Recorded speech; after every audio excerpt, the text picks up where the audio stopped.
कुंभ के दूसरे दिन बैरागी अखाड़ों में हुई धर्म ध्वजा की स्थापना। कुंभ नगरी हरिद्वार में होने वाले महाकुंभ की उत्तराखंड सरकार की ओर शुरुआत 1 अप्रैल से हो गई है, लेकिन अगर धार्मिक दृष्टि से माना जाए तो कुंभ की शुरुआत अखाड़ों में धर्म ध्वजा की स्थापना से होती है। प्रदेश सरकार ने त्रिवेंद्र राज के दर्जाधारियों को हटाया। पूर्व मुख्यमंत्री त्रिवेंद्र सिंह रावत के कार्यकाल में बनाए गए दायित्वधारियों को हटा दिया गया है। मुख्यमंत्री तीरथ सिंह रावत के निर्देश पर मुख्य सचिव ओम प्रकाश ने शुक्रवार को इस संबंध में आदेश जारी कर दिए। प्रदेश सरकार में नेतृत्व परिवर्तन के बाद से ही दायित्वधारियों को पदों से हटाने की संभावनाएं जताई जा रही थी। रेल यात्रियों के जरिए देहरादून में तेजी से पहुंच रहा कोरोना, एक दिन में मिले 29 संक्रमित। सरकार, शासन, जिला प्रशासन, स्वास्थ्य विभाग के साथ ही राजधानी देहरादून में आम शहरियों के लिए यह खबर हैरान करने वाली है। देश के विभिन्न राज्यों में तेजी से फैल रहा कोरोना रेल यात्रियों के जरिए राजधानी दून में भी पहुंच रहा है। रेल प्रशासन और स्वास्थ्य विभाग की ओर से रेलवे स्टेशन पर कोरोना को लेकर की गई जांच में एक ही दिन में 29 यात्री कोरोना संक्रमित पाए गए। शाही स्नान में जाएगी रोडवेज की 500 बसें, अलग अलग राज्यों के लिए विशेष सेवा। हरिद्वार कुंभ मेले में विभिन्न राज्यों से आने वाले श्रद्धालुओं के लिए रोडवेज 500 बसें चलाएगा। इसका आदेश परिवहन निगम को मिल चुका है। सभी फिट बसों को कुंभ के लिए तैयार किया जा रहा है। यह बसें 8 से 15 अप्रैल के बीच होने वाले शाही स्नान में लगाई जाएगी। कोरोना संकट के बीच ऐतिहासिक झंडे जी का भव्य आरोहण, इस बार 2 दिन ही चलेगा मेला।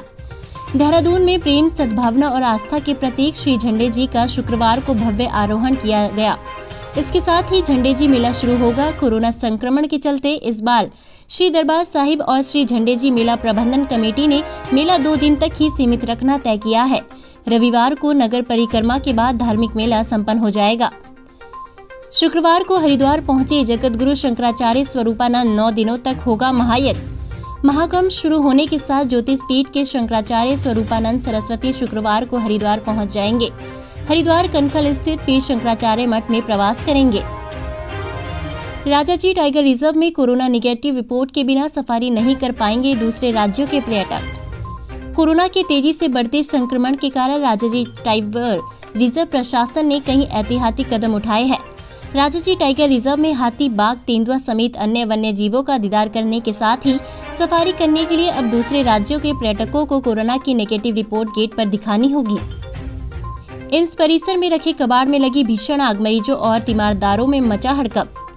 उत्तराखंड में ऋषिकेश एम्स परिसर में बृहस्पतिवार को दोपहर आग लगने से हड़कंप मच गया। फायर ब्रिगेड की एक गाड़ी ने वक्त रहते आग को बुझा दिया, जिससे बड़ी घटना टल गई। घटना बृहस्पतिवार दोपहर करीब 2:30 बजे की है।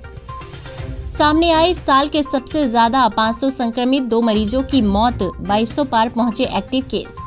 उत्तराखंड में कोरोना संक्रमण की गति तेजी से बढ़ रही है। गुरुवार को 24 घंटे में इस साल के सबसे ज्यादा 500 संक्रमित मरीज सामने आए हैं। वहीं 2 मरीजों की मौत हुई है। प्रदेश में सक्रिय मरीजों की संख्या 2200 पार पहुंच गई है, जबकि कुल मरीजों की संख्या 1 लाख के पार है। जंगल की आग पर काबू पाने के लिए तैनात होंगे 8000 फायर वॉचर। उत्तराखंड में जंगल की आग की लगातार बढ़ रही घटनाओं को देखते हुए चौकस हुए वन विभाग ने अब अपने फायर क्रॉस स्टेशनों में फायर वॉचर तैनात करने का फैसला किया है। प्रमुख वन संरक्षक राजीव भर्तरी की ओर से इसका आदेश भी जारी कर दिया है। हर स्टेशन पर करीब 6 फायर वॉचर तैनात किए जाएंगे और इस हिसाब से वन विभाग करीब 8000 की तैनाती करेगा।